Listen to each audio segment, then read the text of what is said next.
Hello, today I'm going to show you how to reset the oil life on a 2023 Toyota Highlander.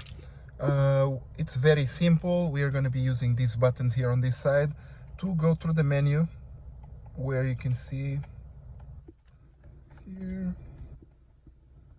We're going to push the down button until we get to the settings. Here on settings, we're going to go to the right and we are looking for detail settings. So you hold OK, gets you to this menu, and in here if you scroll down you can reset either the scheduled maintenance and the oil maintenance. In this case we are just doing the reset oil light.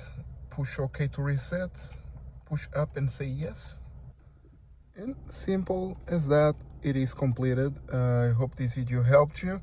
If you have questions, leave it in the comments, subscribe the channel, drop a like so we can have more videos of quality. Thank you. Have a great day.